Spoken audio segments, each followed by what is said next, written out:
ಧರ್ಮಸ್ಥಳ ಪೂಜ್ಯ ಮಂಜುನಾಥ ಸ್ವಾಮೀಜಿ ತಲೆ ತಲಾಂತರದಿಂದ ನಮ್ಮ ಕರ್ನಾಟಕ ಅಷ್ಟೇ ಅಲ್ಲ ಸುತ್ತಮುತ್ತಲಿನ ರಾಜ್ಯದವರು ಸಹಿತ ಅಲ್ಲಿ ಭಕ್ತಿಪೂರ್ವಕವಾಗಿ ನಡ್ಕೊಳ್ಳುವಂಥವ್ರು ಇದ್ದಾರೆ.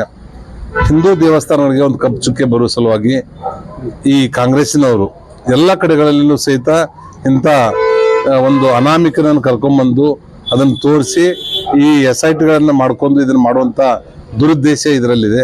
ಇವತ್ತು ನೋಡಿ 13 ಕಡೆ ತೋರಿಸಿದ್ರು, ಎಲ್ಲ ಕಡೆ ಅಗದ್ರು ಸಹಿತ ನಾನೇ ಅಗದಿದ್ದೇನೆ ಅಂತ ಹೇಳಿದಾನೆ. ಅವನೇ ಮೊದಲೇ ತಪ್ಪಿತಸ್ಥ ಅಂದಮೇಲೆ ಅವ್ನ ಅರೆಸ್ಟ್ ಮಾಡಿ ಅವ್ರ ಕಸ್ಟಡಿಯಲ್ಲಿ ತಗೊಂಡು ದಿನತೆ ಮಾಡ್ಬೇಕು. ಅವ್ನ ಮೊಬೈಲ್ ಕೈಯಲ್ಲಿ ತಗೊಂಡು ಅದನ್ನೆಲ್ಲ ಮಾಡಿಬಿಟ್ಟು ಅವ್ನು ಫ್ರೀ ಹ್ಯಾಂಡ್ ಅವ್ನು ರಾತ್ರಿ ಹೋಗಿ ಚಿಕನ್ ಮಟನ್ ತಿಂದು ಇಲ್ಲಿ ಬಂದು ಬೆಳಿಗ್ಗೆ ಬರುವಂಗೆ ಇಷ್ಟು ಫ್ರೀ ಇಟ್ಟಿದ್ದು ಭಾಳ ಓಪನ್ ಆಗಿ ರಾಜ್ಯದ ಜನತೆ ಅಷ್ಟೊಂದು ಮೂರ್ಖಿಲ್ಲ.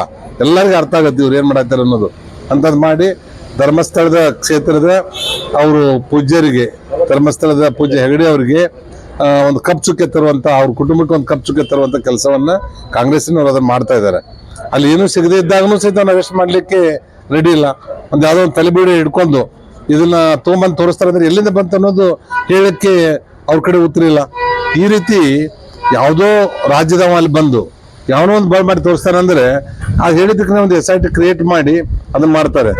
ಈಗ ನಾವು ವಿಧಾನಸೌಧ ಕೆಳಗಡೆನೆ ಇಲ್ಲಿದೆ ಅಲ್ಲಿ ತೋರಿಸ್ತೀನಿ ಅಂತಂದ್ರೆ ಹಾಡ್ತಾರ ಅಲ್ಲಿ, ಅಥವಾ ಇನ್ನೊಬ್ರು ಯಾರೋ ಅನಾಮಿಕ ಬಂದು ಇವ್ರು ಬಂದು ಇಲ್ಲಿ ಏನೋ ಮುಸ್ಲಿಂ ಸಂಪ್ರದಾಯದಲ್ಲಿ ಈ ಕಡೆ ಐತೆ ಮತ್ತೊಬ್ಬ ಬೆಳೆದ್ರೆ ಅಲ್ಲಿ ಮಾಡ್ಲಿಕ್ಕೆ ಸಾಧ್ಯ ಅದನ್ನ. ಈ ರೀತಿ ಸರ್ಕಾರದ ತೆರಿಗೆ ಹಣವನ್ನು ದುರುಪಯೋಗ ಮಾಡ್ಕೊಳ್ಳಿಕ್ಕೆ ಇದು ಬಹಳ ಸ್ಪಷ್ಟವಾಗಿರುವಂತ ನಿದರ್ಶನ.